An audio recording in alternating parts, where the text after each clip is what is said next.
I guess this is a good segue to talk about why Connecticut seems to not be RV friendly. It's a very old area of the country, so there's a lot of low clearance, railroad bridges, things like that. You are subject to this local tax, and it could be pricey. So you think going up there with no reservations is going to be a mistake? We get RVing's not for everybody, and it's a lot of planning ahead. The things we do to save a little bit of money in Connecticut, where it's really expensive. We're going into the Marina here. Oh my gosh. Hold on tight. Maybe when we actually visit this area in Connecticut, it will change our minds, but we'll see. We'll see. Always have cash on hand when you go to new places. You never know what to expect. We had the realization that we're going to go through some toll roads today, and we have absolutely zero cash on hand. So I'm going to head to the bank and I'm going to pull out more than I need in anticipation that this is going to come up again in our travels. When you head somewhere you have no idea what to expect, well, just plan for the unexpected, basically.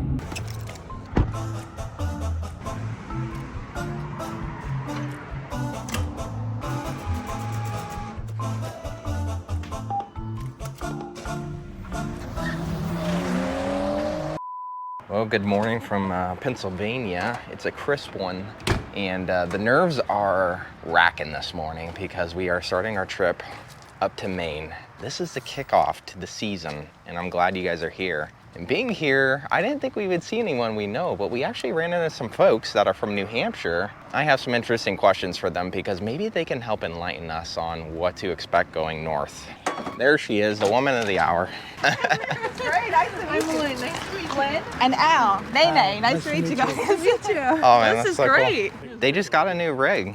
You mind showing us it real quick to see outside? I just want to see it. Yeah, a lot of people say great things about the Brinkley. How do you guys feel about it? We love it. Yeah. So far, so good, huh? Yes. Man, that's so cool. How about going north? Like, that's the concern, is going north. Everything gets so, like, tight up there, right?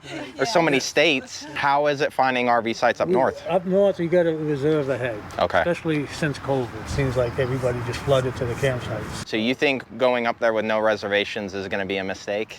Keep Harvest Host. I love, okay, Harvest I Host. think you'll find it. And we always find something. It's just, Yeah. we end up in campgrounds that we wish we'd rather not be in. Sure, sure. I They're see. there. Well, we're hitting Connecticut first. Today we're gonna be there. And what I learned way It's more. expensive. This is like, Alaska's got nothing on And here. that's Connecticut. New Hampshire will be a little less, I think. Have you guys RV'd before, or is this like your first? We've been RVing for 20 years. Okay. 20 So you years. guys are Oh my experts. goodness. Fourth? Full time is definitely on the table for you guys. Absolutely. Come retirement. Absolutely. Why are you guys going full time? What made you want to go full time? We got, my son lives in New Hampshire, my daughter lives in Florida. We don't want to own property at both ends of the country. So that's when we decided to sell everything and just travel back and forth, and once in a while take the long road to get there.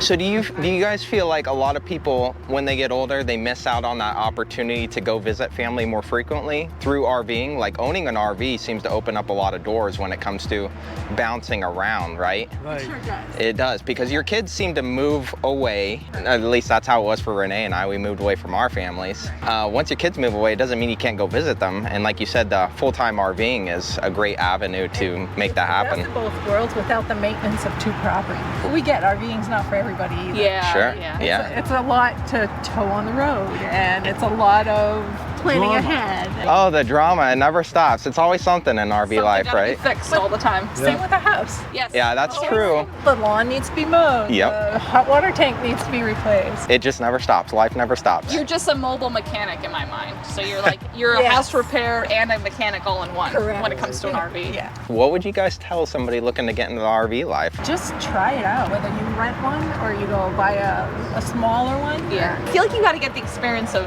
towing taking it. it somewhere. Yeah, Right. you miss that opportunity of the ride. Yeah. For me, it's the best part is the ride. Yeah. Sounds weird, but I'm loving it. Y'all be safe out there and enjoy the Brinkley. We will see you in New Hampshire. All right, sounds good. Bye, guys. Safe travels. I'm hoping Connecticut will prove everything wrong that this video is about, but I doubt it. This is literally us laying the foundation to our memories coming up. We have more states to check off. We're almost to our 50 out of 50 states. I mean, how many more states do we have? Like 6? 3, 4, 6, yes. 6 states left to check off the list. 6 states and only 2 months. It's gonna be a busy few months. Oof. We are glad you guys are here though. Let's get started.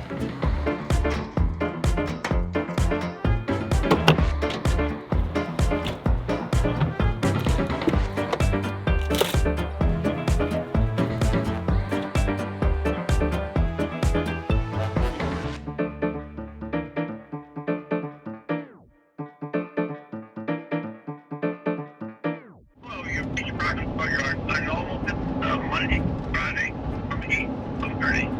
Saturday the store is open 9 to 1. Stock until. I don't even know if there's gonna be someone there to like give us instructions when we get there. I guess this is a good segue to talk about why Connecticut seems to not be RV friendly.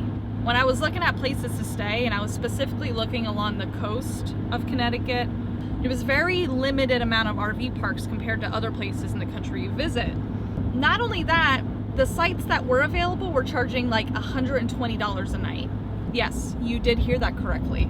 If you're saying to park at Walmart or Cracker Barrel, there's not many of those either. Oh my, and the roads, I would say the roads are not that friendly either here. Woo. Another reason Connecticut is not RV friendly. All the GPSs told us we're gonna hit tolls no matter what. Now I get it, there's probably a way we could have went around the tolls and taken a back road, but something you wanna take into account when you're RVing in the Northeast, it's a very old area of the country, so there's a lot of low clearance, railroad bridges, things like that. And with the size of our rig, we didn't want to chance it.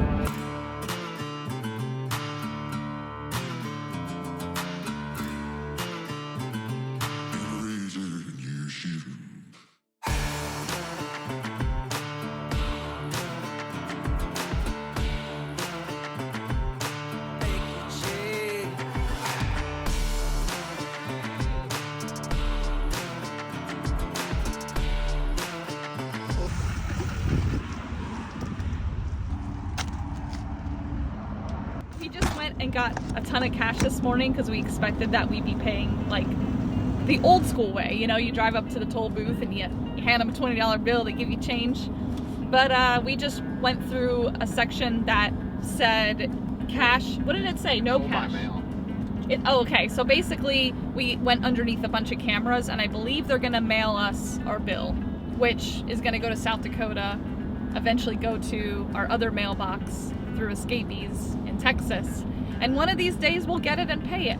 You know what I just realized? Is this whole trip going up to Maine and hitting all these northeastern New England states, there are a decent amount of toll roads, and a lot of you guys might be wondering, should I get a toll pass for this trip if you're doing the same thing? Let us be your guinea pigs, basically. We do not have any type of toll pass, so what we're gonna do during this trip is do a running total of what we're paying in tolls. And we're gonna share it with you. So that way you can make the judgment call and not have to worry about playing a guessing game.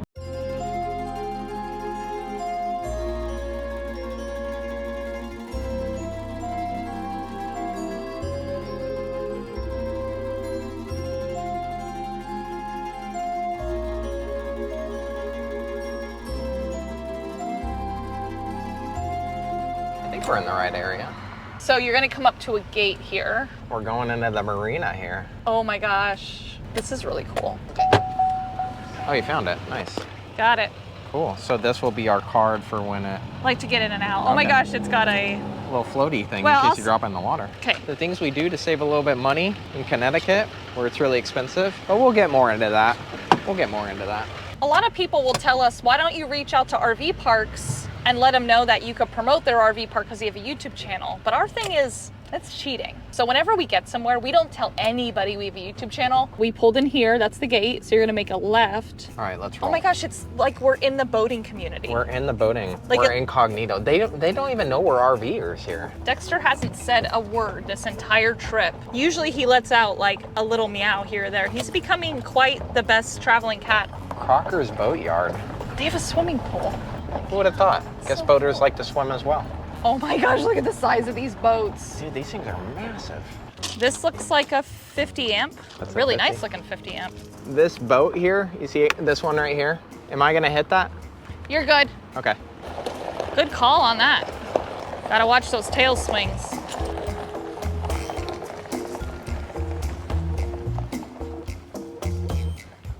Game plan, we're gonna get set up and then we're gonna do some exploring, take you guys along with, because I still have to tell you the other reasons why I think Connecticut is not very RV friendly.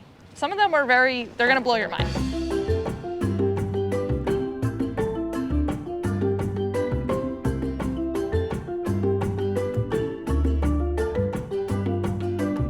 We talked about Harvest Host not really being a membership to save you money, but now, I don't know, I'm eating my words because we just saved a ton of money by staying here and not going to any local RV parks, which is a good segue into one of the reasons I feel like Connecticut isn't RV friendly. Listen, I'm not hating on Connecticut. So far, it's beautiful.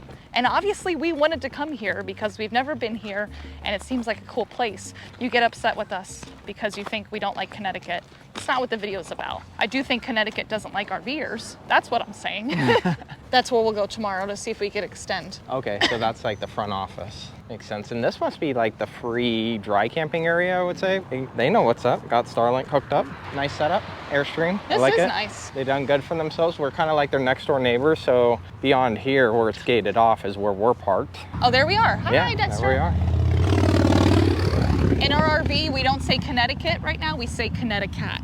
Connecticut. I like that. Last minute RV trip planning, I was sitting down and looking at how many RV parks there are to choose along the coast of Connecticut, because I know there's a decent amount up north. Yeah. But I'm talking about summertime near the coast. A few campgrounds, mostly KOAs, and then there's like a state park that seems to always be booked. And basically anywhere from $115 to $120 a night for Wow. a regular full hookup site. Like, we're not talking deluxe. If you wanted a deluxe site, it's gonna be much more. And I'm thinking of one of my points, which I'm gonna share with you, being the most insane, a pretty insane law that Connecticut has, and it's probably the reason why you don't do RV parks, because they can't really deal with full-timers, like stationary full-timers. It really is a fitting theme for the area, because when you think of Connecticut, you kind of think of that colonial style buildings, and I'm sure we'll get more into that as we walk into town here.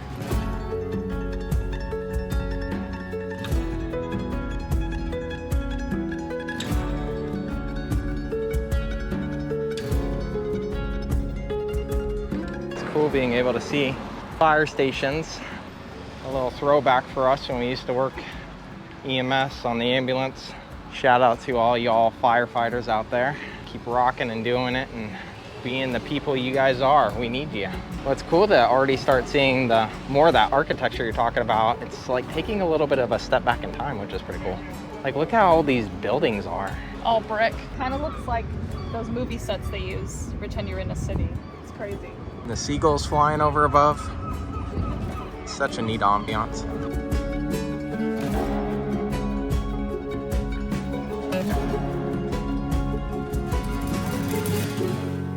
I feel like I'd be doing myself a disservice, an injustice to not reiterate that we have anything against Connecticut.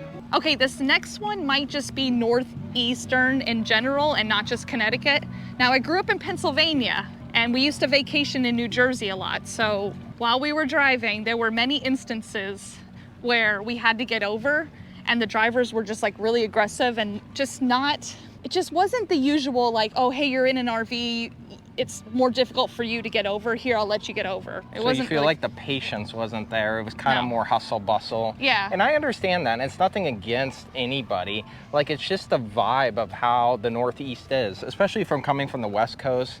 I get it. As a surfer dude, and, what's up, man? and you're like, let anyone get over. Get You know, I over, can't argue that. You know, that's definitely the vibes.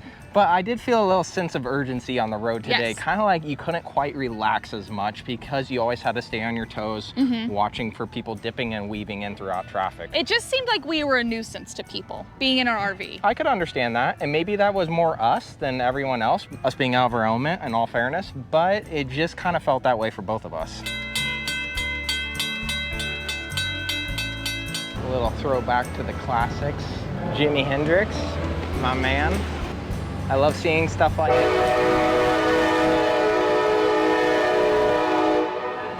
Okay, I was not ready for that at all. Holy crap, that scared me. That scared me too. I think I just had a heart attack. I just definitely had a That heart was attack. so loud.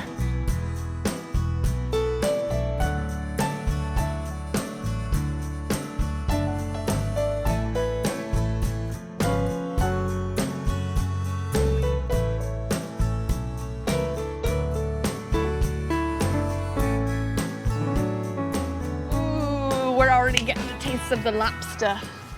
That Lobster all the lobster way. bisque hit home. That was good.